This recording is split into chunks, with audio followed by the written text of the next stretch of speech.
कहते हैं भाइयों, बिहार एक राज्य नहीं, एक इतिहास है जहां से ज्ञान की धारा पूरी दुनिया में बही थी। नमस्ते भाइयों, मैं हूं आपका मित्र सत्यम और आज हम बात करने वाले हैं उस बिहार की जिसे लोग आंकड़ों में तो छोटा दिखाते हैं, पर इतिहास में वो सबसे बड़ा अध्याय है।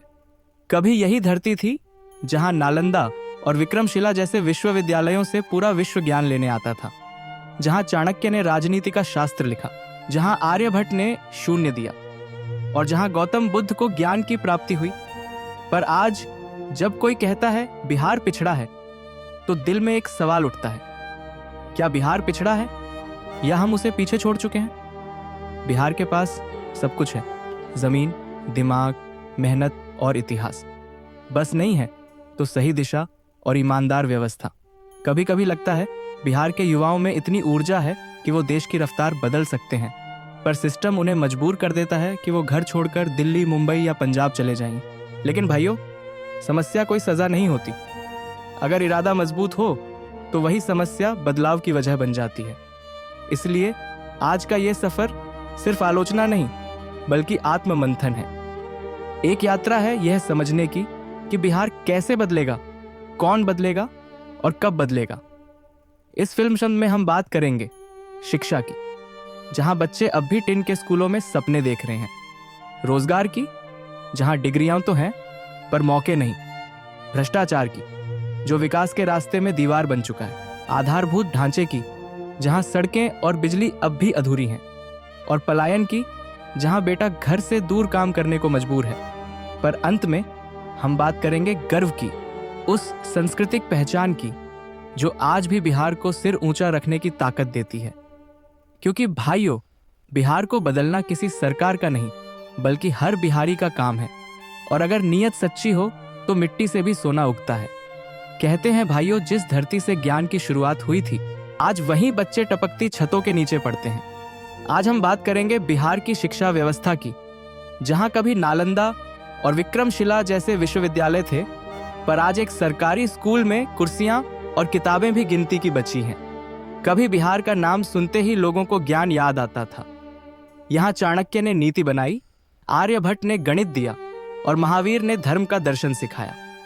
नालंदा सिर्फ एक विश्वविद्यालय नहीं था, वो उस दौर की हार्वर्ड थी, जहाँ चीन, जापान और ग्रीस तक के छात्र पढ़ने आते थे। पर वही धरती आज शिक्षा की सबसे बड़ी त्रासदी झेल रही है। आज बिहार में 70% बच्चे सरकारी स्कूलों में पढ़ते हैं, पर हालत यह है कि कई स्कूलों में शिक्षक कम और छात्र ज्यादा हैं।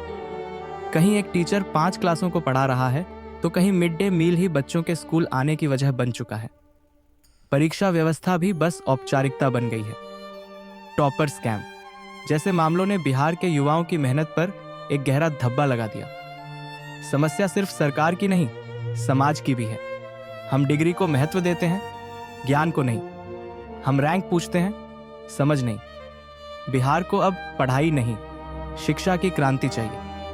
हर गांव में एक ऐसा केंद्र होना चाहिए जहां बच्चे सिर्फ किताबें नहीं, कौशल, स्किल्स भी सीखें।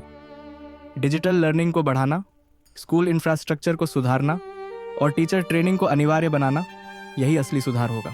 बदलाव शुरू हो चुका है भाइयों। कई युवा अपने गांव में कोचिंग चला रहे हैं, कई एनजीओ बच्चों को डिजिटल शिक्षा दे रहे हैं। बिहार फिर से जाग रहा है, धीरे धीरे लेकिन सच्चे इरादे से। क्योंकि भाइयों, बिहार की मिट्टी में ज्ञान की जड़ें अब भी हैं, बस हमें फिर से उन्हें सींचना है। कहते हैं भाइयों, कोई भी अपने घर को शौक से नहीं छोड़ता, कभी मजबूरी धकेलती है, कभी हालात। बात करेंगे उस जख्म की जो हर बिहारी के दिल में है, पलायन और बेरोजगारी की। हर साल बिहार से लाखों छात्र पढ़ाई पूरी करने के बाद दिल्ली, मुंबई, गुजरात या पंजाब की ओर निकल पड़ते हैं, क्योंकि उन्हें पता है यहाँ डिग्री मिल सकती है पर नौकरी नहीं। बीपीएससी, एसएससी और रेलवे जैसे एग्जाम सालों तक अटके रहते हैं। कभी पेपर लीक हो जाता है, कभी रिजल्ट फंस जाता है। इन सब के बीच वो समय जो करियर बन सकता था, सिर्फ इंतजार में बीत जाता है। बिहार का युवा काम से भागता नहीं बल्कि हर जगह मेहनत करता है।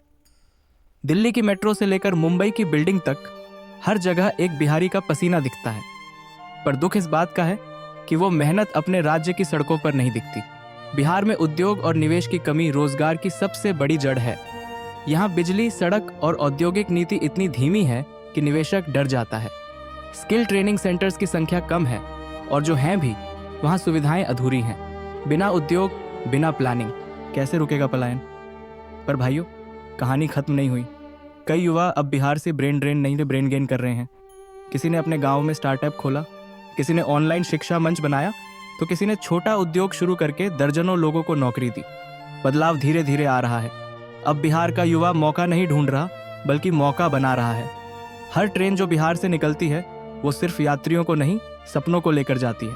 वो बेटे जो अपने घर के आंगन में कभी हंसी की वजह थे, अब साल में 2 बार घर लौटते हैं, छुट्टियों में और त्योहारों पर। बिहार में विकास नहीं रुका, पर विकास के साथ बेटा चला गया।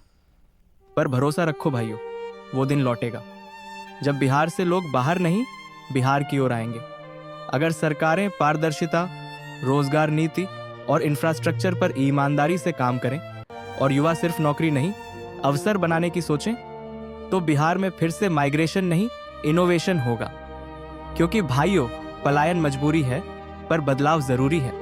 अब वक्त है कि बिहारी बेटा अपने घर में ही भविष्य बनाए।